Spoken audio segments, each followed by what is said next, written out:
हमारे आंकड़े एनडीए सरकार से कहीं आगे हैं। या फिर चुनाव में यूपीए के लिए साबित होंगे ये बेदम?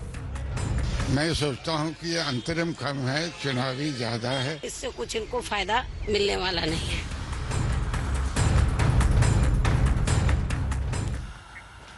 पैसा भी हमारा है, जरूरतें भी हमारी पूरी होनी है, इसलिए हमने एक फाइनेंस मैनेजर भी रखा हुआ है। उसको हम मोटी तनख्वाह देते हैं, बंगला, गाड़ी, नौकर चाकर भी दे रखे हैं। लेकिन दिक्कत यह है कि अब वो सेवक के बजाय मालिक बन गया है। अब वो तय करता है कि हमारी जरूरतें क्या हैं, हमारा कितना पैसा कहां पर खर्च किया जाए। ऊपर से वो हमें रिपोर्ट भी नहीं करता। हम उस पर निर्भर हैं क्योंकि हम अपने सेवकों को 5 साल के ऐसे कॉन्ट्रैक्ट पर रखते हैं जिसे हम बीच में कैंसिल भी नहीं कर सकते। अब हम उसके गुलाम हैं, वो हमारा मालिक है। हमारे फाइनेंस मैनेजर का नाम है पी चिदम्बरम, और आज चिदम्बरम ने हमारे पैसों का एक अंतरिम बजट पेश किया। बेचारे का 5 साल का कॉन्ट्रैक्ट मई में खत्म हो रहा है, इसलिए विदाई की इस बेला में वो रेवड़ियां बांट कर जा रहा है कि फिर जाने कब मुलाकात हो या ना भी हो। इसी से पैदा होता है प्रश्नकाल का प्रश्न, क्या अंतरिम बजट यूपीए सरकार की चुनावी रिश्वत है?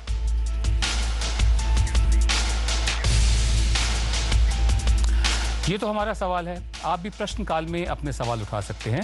सोशल नेटवर्किंग साइट ट्विटर पर अपने सवाल हमें ट्वीट कर सकते हैं। हमारे फेसबुक पेज पर भी आप हमें अपने सवाल पोस्ट कर सकते हैं। इसके अलावा हमारी वेबसाइट ibinखबर.com पर भी सवाल भेज सकते हैं। पूछे गए सवालों को हम इस कार्यक्रम में शामिल करेंगे। हम अपना सवाल एक बार फिर दोहरा रहे हैं, क्या अंतरिम बजट यूपीए की चुनावी रिश्वत है? आप अपनी राय हमें एसएमएस के जरिए भी भेज सकते हैं। टाइप कीजिए VKPY या VKPN और मैसेज करें 51818 पर। मेरे और आपके सवालों को जवाब देने के लिए मेरे साथ स्टूडियो में मौजूद हैं वरिष्ठ पत्रकार और अर्थशास्त्री परंजय गुहा ठाकुरता, वैल्यू रिसर्च ऑनलाइन.com के CEO धीरेन्द्र कुमार और दिल्ली से भी जल्दी ही जुड़ने वाले बीजू जनता दल के सांसद बैजयंत जय पांडा, जो जुड़ चुके हैं हमारे साथ, मुझे बताया गया है। हम आगे बढ़ते हैं। पहला रिएक्शन क्या है बजट को लेकर, अंतरिम बजट को लेकर? ये चुनाव के पहले लोगों को प्रलोभन करने का कोशिश चल रहे हैं, मगर आम आदमी हमारे देश का समझदार है। आप चिदम्बरम जी ये 10 बार बजट पेश किया, संयुक्त मोर्चा का समय, यूनाइटेड फ्रंट के भी 2 बजट इन्होंने पेश किया। ये बजट में देखिए दिखाने के लिए बहुत कुछ है, मगर असलियत में कुछ ही नहीं है, किसी के लिए भी कुछ नहीं है। ठीक है, आप थोड़ा गाड़ी का कीमत कम हो जाएगा, मोटर बाइक का कीमत कम हो जाएगा, ऐसा साबुन का भी कीमत कम हो सकता है। ठीक है, छात्रों के लिए कुछ मिले हैं, और हाँ हमारे फौजी भाइयों को भी मिले हैं 1 रैंक 1 पेंशन। जी, ये 2 फैसले सही लगते हैं। हाँ, मगर इससे ज्यादा मैं समझता हूँ दिखाने के लिए बहुत कुछ किया, याद किया महिलाओं को, जनजातियों को, हमारे अल्पसंख्यक लोगों को, मगर खास उनके लिए कुछ है नहीं। धीरेन्द्र, आपकी पहली प्रतिक्रिया क्या है, फर्स्ट रिएक्शन? ये जो टैंजिबल चीज़ें हुई, एक्साइज ड्यूटी कम हुआ, जो मैकेनिकल चीज़ें हैं वो तो ज़रूर पॉजिटिव है। लेकिन ये इस बजट में 2 चीज़ मुझे बहुत ही नोटेबल लगा और जो काफ़ी हद तक मिसलीडिंग भी है। और वो एक नॉर्मल ट्रिक है, जैसे कि अगर आपको बजट के शुरुआती 15-20 मिनट के भाषण में अगर आप ध्यान देते हो, आप बिल्कुल वो क्लास की तरह लग रहा था जिसमें बच्चा अच्छा करके नहीं आया और उसे वो बता रहा है कि नहीं, दूसरा लड़का भी फेल कर गया, वो मैथमेटिक्स में भी फेल कर गया, हिस्ट्री में भी फेल कर गया, यूरोप की जो स्थिति है, अमेरिका की स्थिति, और हम उससे बेहतर है, हमारी उतनी बदहाली नहीं हुई। और दूसरा चीज़ जो कि मुझे काफ़ी अनयूजुअल लगा कि पिछले 5 साल में कुछ खास बताने को नहीं है, तो हम नंबर्स को एग्जैजरेट करने के लिए हम 10 साल की अवधि ले रहे हैं जी। अगर और उसके वजह से अगर जैसे कि आप खाद्य उत्पादन के आप देखें तो वो अगर उसको सालाना कंपाउंडिंग अगर किया जाए तो वो 2% की वृद्धि है। लेकिन जब आप उसको एब्सोल्यूट नंबर में बताते हैं कि 213 से 253 मिलियन टन हमारा प्रोडक्शन हो गया है 10 साल में जी, तो वो बड़ा नंबर लगता है। तो इस तरह की बहुत सारी चीजें हैं जो कि 10 साल की अवधि में बड़ा एग्जैजरेट हो जाता है, लेकिन अगर उसको हम मेथोडिकली देखें तो बहुत ही नॉमिनल होगा। जी, बैजयंत जय पांडा, भारतीय बीजू जनता दल के आप सांसद हैं, आपकी पहली प्रतिक्रिया क्या है आज जो अंतरिम बजट पेश किया गया? जी, सबसे पहले मैं स्वागत करना चाहूँगा कि जो फौजी भाइयों के लिए 1 रैंक 1 पे इसको फाइनली घोषित किया गया। ये 9 साल से मांग रही है, लेकिन उसके बावजूद हम जो लोकसभा के अंदर बैठे थे, इतना शोर शराबा हो रहा था खास करके सरकारी दल के जो सदस्य वो डिस्टर्ब कर रहे थे और मंत्री भी कई डिस्टर्ब कर रहे थे, तो बाकी सब जो बजट हमें ठीक तरीका से सुनाई नहीं दे रहा था। आप कह सकते हैं कि वो रजिस्टर नहीं कर रहा था हमारे पास। और मेरे ख्याल में लोकसभा का बाहर इस बजट का यही हाल होगा, यानी कि जनता के पास ये बजट रजिस्टर नहीं करेगा। जी, अब हम आगे बढ़ते हैं, अपने कार्यक्रम की खासियत पर आते हैं। हमारे कार्यक्रम की खासियत यह है कि इसमें आपकी भागीदारी होगी, आम आदमी की भागीदारी होगी, सोशल मीडिया होगा, फोन हो या IBN 7 का कैमरा, हर जगह आपका स्वागत है। प्रश्नकाल में अब सवाल लखनऊ में शेयर मार्केट कंसल्टेंट मानस जायसवाल का है। मैं लखनऊ से मानस जायसवाल, मैं एक शेयर मार्केट कंसल्टेंट हूँ। आज का बजट सुनने के बाद मेरे मन में एक सवाल आया है कि क्या जो वित्त मंत्री ने एक्साइज ड्यूटी पे कट किया है, जिसकी वजह से 4 व्हीलर्स के जो प्राइस हैं वो कम होंगे, क्या ये जो प्राइस कट है या एक्साइज ड्यूटी पे रिबेट दिया है, इसको केवल एक सेल के तौर पे देखना चाहिए? और ये सेल जो है क्या केवल मई तक जब नई गवर्नमेंट फॉर्म होगी तभी तक के लिए है, या ये जो कट हमें मिला है, जो बेनिफिट मिला है, ये हम आगे भी एक्सपेक्ट कर सकते हैं? पवन जैन का सवाल बड़ा वाजिब सवाल है कि ये जो जितनी भी आज अनाउंसमेंट्स हुई हैं, जब तक इनकी सरकार है मई तक, तो ये मई तक ही कायम रहेंगी या उसके बाद भी चलेंगी? जून या जुलाई महीना में एक नया बजट आएंगे, नया सरकार आएंगे, शायद नया वित्त मंत्री भी होंगे, तो उनका बजट में तो काफी ये जो जितने सारे कर में, जो उत्पादन कर में जो कम किया गया, वो दोबारा ये सोच के बढ़ाएंगे नहीं बढ़ाएंगे। विनोद जी, मैं 2 चीज और कहना चाहता हूँ। वित्त मंत्री बार बार कह रहे हैं जो वित्तीय घाटा है, फिस्कल डेफिसिट को इन्होंने कम किया। लक्ष्य था 4.8%, वो 4.6% किया। क्यों? उनका वो जो आर्थिक उदारीकरण में विश्वास करते हैं, उनका कहना है कि अगर हम वित्तीय घाटा कम करेंगे ये मुद्रास्फीति के ऊपर एक अंकुश लगेगा। मगर सचमुच क्या है? मुद्रास्फीति के ऊपर अंकुश नहीं लगा। इस सरकार के समय 6 साल लगातार भारतवर्ष के इतिहास से कभी नहीं हुआ 10% खाद्यान्न का दाम बढ़ा। और इसका असर क्या पड़ा? आम आदमी गरीब के पेट में आपने लात मारा, आम आदमी मध्य वर्ग का गृहिणी का आपने जेब काटा, आपने मुद्रास्फीति को अंकुश नहीं लगा पाया। आप कह रहे कम हो गया, मतलब रफ्तार कम हो गया, खाद्यान्न का दाम कम नहीं हुआ। आपका गाड़ी 100 किलोमीटर घंटा में चल रहे थे, अभी 60 या 80 किलोमीटर में चल रहे। जैसे आप धर्मेंद्र कह रहे थे कि मतलब 10 साल का टाइम पीरियड ले लिया और उसके नजरिए से आंक कर बताया जा रहा है। और किस तरह से आप वित्तीय घाटा काम कर रहे हैं? 66,000 करोड़ आपने जो प्लान एक्सपेंडिचर है, जो योजना में खर्च लिखा है, वो आपने कम कर दिया। जी, ट्विटर पर राघव का सवाल है कि SUV पर एक्साइज ड्यूटी कम क्यों की गई? ये तो डीजल से चलती है। धर्मेंद्र, आप बताएं।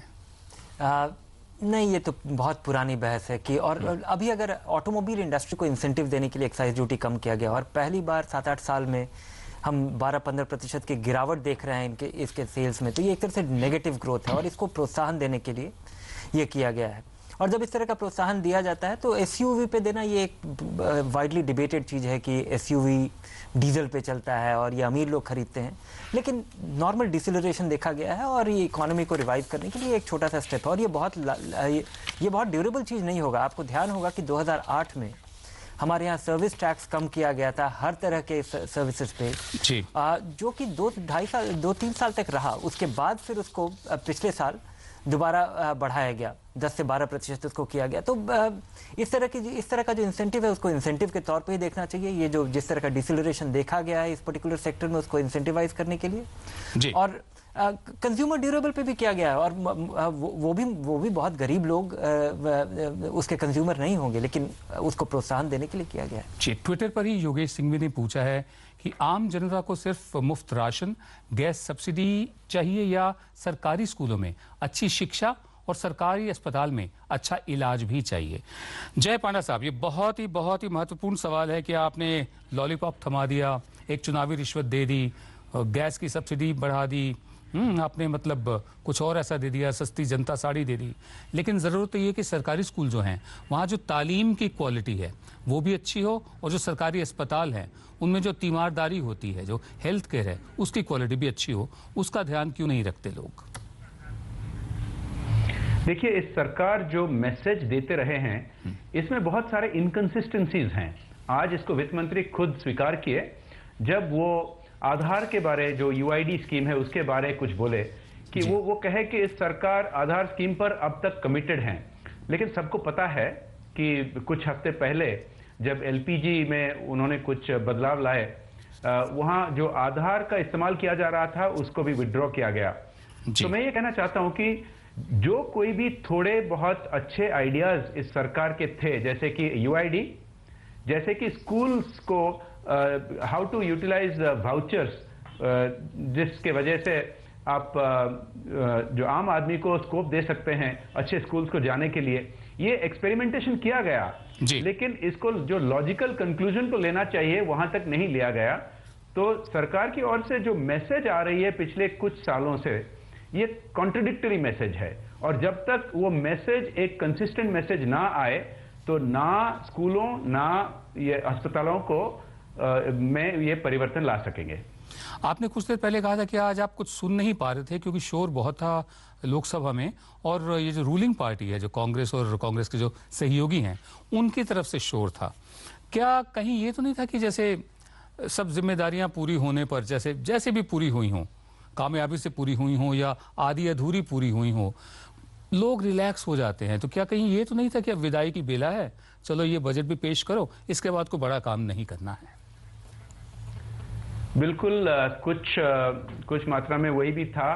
कारण ये जो है, जो कहते हैं टू लिटिल टू लेट जी, ये बजट का इसी हाल था। क्योंकि जो अंत में वित्त मंत्री ने जो एक विजन स्टेटमेंट दिया कि अगले 10-15 साल में किस डायरेक्शन में भारत जाना चाहिए और इकोनॉमी किस डायरेक्शन में जाना चाहिए, ये तो अजीब बात कि सरकार के जो बिगिनिंग में, शुरुआत में विजन स्टेटमेंट दिया जाता है, अंत में नहीं दिया जाता है। जबकि जितने सारे ओपिनियन पोल्स है सब कह रहे हैं कि ये सरकार वापस नहीं आएगा। तो ये जो एटीट्यूड था कि I think they are resigned to being out of it, तो it was just a proforma budget. जी, मुंबई से स्नेहल रजानी भी अंतरिम बजट को लेकर अपना सवाल पूछ रही हैं। देखते हैं उनका सवाल क्या है। मैं स्नेहल रजानी, मुंबई से। कांग्रेस सरकार ने वादा किया था कि वो जॉब्स क्रिएट करेंगे, लेकिन पिछले 10 सालों में ऐसा हो नहीं पाया। बेरोजगारी अभी भी है। हम जानना चाहेंगे कि आने वाले सालों में क्या वो जॉब्स क्रिएट कर पाएंगे? अब देखिए स्नेहल, आने वाले सालों में वो होंगे या कोई और होगा, इसका फैसला तो आप ही करेंगी मई में।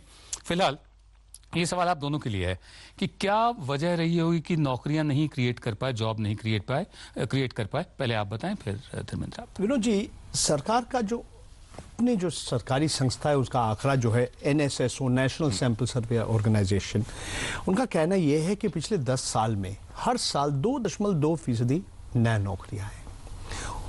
मतलब आप कह रहे हैं कि हमारा सकल घरेलू उत्पाद जिस रफ्तार से बढ़ रहे कभी नहीं बढ़ा, और भारतवर्ष के इतिहास में पहला बार 2004 और 2009 के बीच हर साल 9% के आसपास हमारा सकल घरेलू उत्पाद बढ़ा। तो इसका किसका फायदा मिला?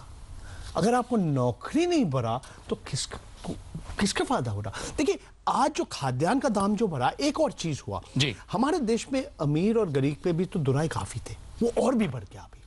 तो मतलब आप इंक्लूसिव ग्रोथ बार बार कहेंगे, मगर आपका नौकरी नहीं आ रहा है, आपका खाद्यान्न का दाम बढ़ रहा है, तो लोग आपका बात क्या विश्वास करेंगे? तो मैं जानना चाहता हूं कि नौकरी नहीं आ रहा है, जॉब्स नहीं क्रिएट हो रहे हैं, बल्कि छंटनियां हो रही हैं। IBM की हमने खबर भी हाल ही में पढ़ी। तो क्या कारण रहा, इनसे गलती कहां हुई समझने में? नहीं, क्योंकि नौकरी के बाद जब हम करते हैं तो सिर्फ सरकारी नौकरियां नहीं, सरकारी नौकरी बल्कि सरकारी नौकरियां कम होनी चाहिए, नहीं होनी चाहिए जी। और जो 2-3 चीज मुझे दिखता है जिसका कि कोई शॉर्ट टर्म सोल्यूशन नहीं है। एक तो बिजनेस कॉन्फिडेंस में जिस तरह का डिक्लाइन देखा गया है पिछले 6 साल में, आज भी वो रिस्टोर नहीं हुआ है। आज अगर किसी को कैपेसिटी अगर बिल्ड करना हो तो वो केवल उसको पोस्टपोन करता है कि चलो थोड़ा दिन और देख लेते हैं, कोई खास खुशखबरी आए जिससे कि आप कुछ प्लान कर पाए। दूसरा चीज जो हम देश में बात कर रहे हैं, ये जो लॉन्ग टर्म डिक्लाइन हुआ है हमारे यहाँ स्किल का, जो हमारे यहाँ टेक्निकल एजुकेशन हो, बेसिक एजुकेशन हो, उसमें जो ओवरऑल डिक्लाइन है वो एक बहुत बड़ा डिस्कनेक्ट क्रिएट कर रहा है। जो स्किल लोगों को चाहिए नौकरी के लिए और जो स्किल लोग लेकर के आ जा रहे हैं कॉलेज से, शायद ये बहुत गंभीर स्थिति पैदा करती है। बहुत सारे इंजीनियर्स जो आज लोन लेकर के, आज जब वित्त मंत्री का अगर आप दूसरा एक देखें, एक और आंकड़ा कि 2600 करोड़ रुपए की का ब्याज माफ किया गया है, एजुकेशन स्टूडेंट लोन का। और वो इसलिए माफ किया गया क्योंकि वो लोग रोजगार में नहीं आ पाए, वो आपका पैसा लेके भाग नहीं गए। तो अगर रोजगार में वो नहीं आ पाए और वो उसके वजह से वो स्ट्रेस में है, तो उसके लिए एक कारण होगा कि कैपेसिटी नहीं है या डिमांड नहीं है। दूसरा है कि आप शायद उसके लिए तैयार नहीं है। जी, मैं एक छोटा चीज जोड़ना चाहता हूँ। जब ये भी धीरेन्द्र जी ने कहा, देखिए भारतवर्ष के इतिहास में पहला बार पिछले 2 साल हम तो विदेश से विदेशी निवेशक को कह रहे हैं आइए आइए हमारे देश, हम बहुत सारे नीति बदल रहे हैं उनके लिए, मगर पिछले 2 साल में विदेश से जितना पैसा हमारे देश में निवेश हुआ उससे ज्यादा हमारे देश के उद्योगपति विदेश में निवेश किया।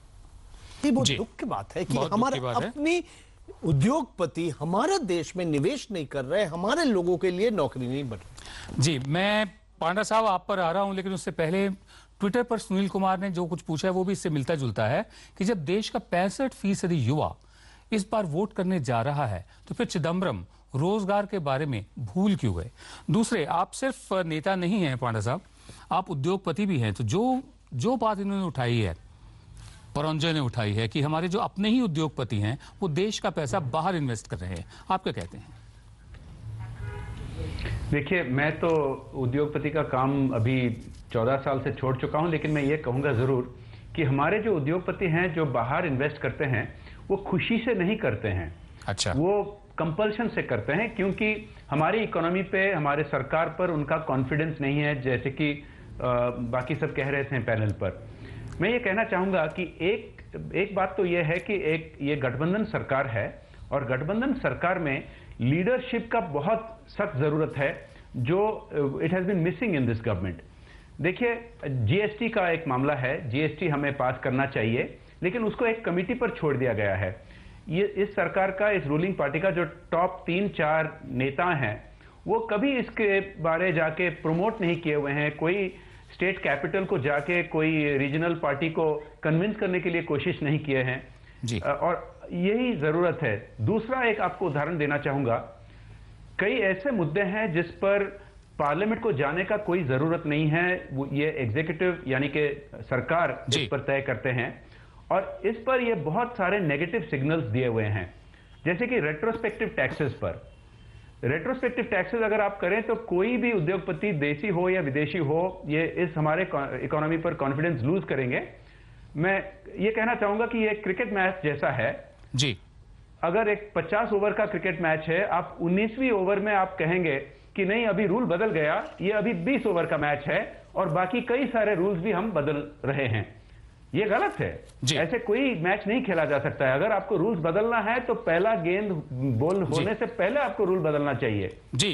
इस तरह से बहुत सारे कदम इस सरकार ने उठाए जो कॉन्फिडेंस को शैटर किए हुए हैं। जी, हम आगे बढ़ते हैं। राजकोट से प्रणव दोषी फोन लाइन पर हमारे साथ हैं।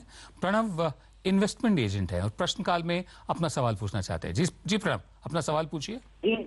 नमस्कार। इनकम के मुताबिक ऑनलाइन रिटर्न भरना कंपलसरी कर दिया गया है। इससे सीनियर सिटीजन को बहुत ही परेशानी होती है, इसलिए जो भी करदाता पेपर फॉर्म में रिटर्न जमा करना चाहे उसका रिटर्न स्वीकार करना चाहिए।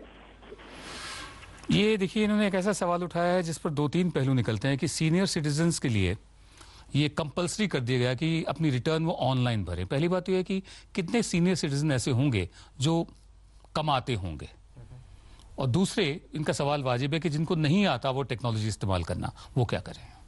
नहीं, ये एक समस्या है और मुझे नहीं लगता है कि अनिवार्य हुआ होगा हर एक के लिए, लेकिन क्योंकि अभी भी देश में बहुत सारे ऐसे भाग हैं, बहुत सारा ऐसा इलाका है जहाँ पे ऑनलाइन एक्सेस नहीं होगा या खासकर इस तरह से ऑनलाइन रिटर्न फाइल करने की। लेकिन इसकी बारीकियों में जाना पड़ेगा। मुझे इसके बारे में पक्की जानकारी नहीं है कि ये अनिवार्य हो गया हर सीनियर सिटीजन के लिए। मैं एक और इसी विषय के ऊपर देखिए, जैसे आधार कार्ड की बात हमने किया, आप कह रहे हैं ये आधार कार्ड गरीब लोगों को फायदा मिलेगा, मगर ये भी आप मान रहे हैं कि आप आधार कार्ड में जैसे रसोई गैस के जो सिलेंडर के जो अनुदान देते हैं, सब्सिडी दे रहे हैं, आपने नहीं पूरा लागू कर पाया क्योंकि बहुत सारे समस्या है। तो आधुनिक तकनीकी अच्छे हैं, सब लोग के लिए अच्छे हैं, मगर आप सिर्फ समझ रहे हैं कि ये तकनीक के पीछे जो आदमी जो है, व्यक्ति है, उनको भी एम्पावर करिए, उनको भी सशक्तिकरण दीजिए, उनको सिखाइए कैसे ये सारे तकनीक इस्तेमाल कर सकते हैं। खासकर सीनियर सिटीजन जिनको आदत है खास किस्म की टेक्नोलॉजी की, अपने दौर की टेक्नोलॉजी की, उनके लिए वाकई मुश्किल होता है। फेसबुक पर हमें लगातार जनता के सवाल मिल रहे हैं। आलोक पूछते हैं कि राहुल गांधी ने कुछ दिन पहले 1 रैंक 1 पेंशन का समर्थन किया और आज सरकार ने उसकी घोषणा कर दी। क्या ये सियासी फिक्सिंग है? पांडा साहब, आप क्या कहेंगे? जी, आपको पता है कि कुछ हफ्ते पहले श्री राहुल गांधी ने एलपीजी पर कुछ राय दी और उसके बाद जल्द ही सरकार ने पॉलिसी बदल दिया जी। और आज हमने देखा कि 48 घंटे के अंदर उनके राय देने के बाद ये इंटरिम बजट में आ गया। तो अगर उनका इतना इन्फ्लुएंस है सरकार का पॉलिसीज पर, नीति पर, तो मेरे ख्याल में पिछले 10 साल में वो बहुत कुछ कर सकते थे, सिर्फ घोषित करके, जो किए नहीं। करना चाहिए था जी, ऐसा बहुत कुछ था वो कर सकते थे पिछले 10 साल में, जो उन्होंने नहीं किया राहुल गांधी ने। उदयपुर से share broker Ravi Kumar phone पर एक सवाल पूछना चाहते हैं। जी रवि, पूछिए अपना सवाल। हेलो जी, पूछिए। जी नमस्कार। नमस्कार जी, मेरा सवाल था, जो ये प्रावधान दिया गया है वित्त मंत्री ने कि शिक्षा ऋण पर जो ब्याज जो माफ करने का कहा गया है, अगर हम उसे सीधे सरल शब्दों में समझना चाहे तो किस प्रकार समझ सकते हैं? ये कितना % तक इसकी छूट रहेगी और कब तक जारी रहेगी? जी, बहुत ही वाजिब सवाल है कि एक अनाउंसमेंट तो हो गई, प्रावधान का ऐलान तो कर दिया गया, लेकिन लोगों को समझ में नहीं आया है। तो बहुत संक्षेप में आप समझाइए कि इसका मतलब क्या है। मेरे को जितने में समझ में आया कि पहले जो लोग ये जो शिक्षा के लिए जो ऋण लिया था, उनके लिए ये जो कर्ज माफी सरकार नहीं किया था, और आज सरकार ने कहा कि सबको जो ये ऋण लिया, इसके ऊपर जो कर्ज है ये माफी हो जाएगा। केवल ब्याज की माफी होगी, ब्याज का माफी होगी, जो पैसा वापस देना वो तो देना ही पड़ेगा। बिल्कुल आपने ठीक किया। और ये 31 दिसंबर 2013 तक होगा, 1 जनवरी 2014 से ब्याज की देनदारी उनकी होगी। साथ में ये भी कि जो ऋण दिए गए मार्च 31 मार्च 2009 तक जी उनको इसमें कवर किया जाएगा। बहरहाल हम जरा आगे बढ़ते हैं। असम के गोलपारा से आलोक समझदार फोन लाइन पर हमारे साथ हैं। आलोक शिक्षक हैं। जी आलोक, आपका सवाल क्या है? नमस्कार विनोद जी। जी नमस्कार। मैं पूर्वोत्तर राज्य आसाम से बोल रहा हूँ, गलतपुर से। जी, मेरा प्रश्न ये है कि आज जो प्रश्न है जी, ये बजट क्या चुनावी रिश्वत, इस बारे में मेरा मत है ये है कि भारत की आम जनता साल के 365 दिन रिश्वत देती है, तो 5 साल में एक बार रिश्वत लेने में क्या है सर? जी, सच तो ये है कि इस देश के जनता को रिश्वत का आदी बना दिया गया है। धन्यवाद। इनका सवाल बड़ा दिलचस्प है। पांडा साहब, ये मैं आपके पास आऊंगा। इनका कहना है कि इस देश के लोगों को रिश्वत का आदी बना दिया गया है ताकि वो कॉम्प्रोमाइज रहे, उनके अंतरात्मा कॉम्प्रोमाइज रहे, और 5 साल जनता रिश्वत देती है। एक दफे 5 साल के अंत में जनता को अगर रिश्वत मिल गई तो इसमें बुराई क्या है? देखिए, जो हमारे डिसएनफ्रेंचाइज्ड है, जो आम आदमी, जो गरीब हैं, उनके लिए जरूर कुछ करना चाहिए, लेकिन उसके साथ साथ हमारी इकोनॉमी कैसे बढ़े, उस पर भी कुछ कदम उठाने चाहिए, जो इस सरकार ने ठीक तरीका से नहीं कर रहे हैं इतने सालों से। मैं ये कहना चाहूंगा कि हमारे वोटर्स का जो राय है वो ऐसा, मेरे ख्याल में इट इज नॉट परचेजेबल जी। तो वो जो डिसीजन लेंगे वोट पर, वो मेरिट पर लेंगे। मेरे ख्याल में लास्ट मिनट में कुछ ऐसे सॉफ्ट देकर उनके वोट्स खरीदा जा सकें, मेरे ख्याल में, मैं समझता हूं कि ये संभव नहीं है आजकल का 21st सेंचुरी में। 21st सेंचुरी में ये संभव नहीं है। और जो सामूहिक सोच है हमारी जनता की, बार बार उसने तमाम नेताओं को गलत साबित किया है, ज्यादातर सर्वेस को गलत साबित किया है, और नतीजे ऐसे दिए हैं जिनकी किसी को उम्मीद भी नहीं थी। प्रश्नकाल में लगातार ट्विटर, फेसबुक, IBNखबर.com और फोन पर आपके प्रश्न मिल रहे हैं। कुछ और सवालों को भी हम अपने कार्यक्रम में शामिल करेंगे। प्रश्नकाल जारी रहेगा।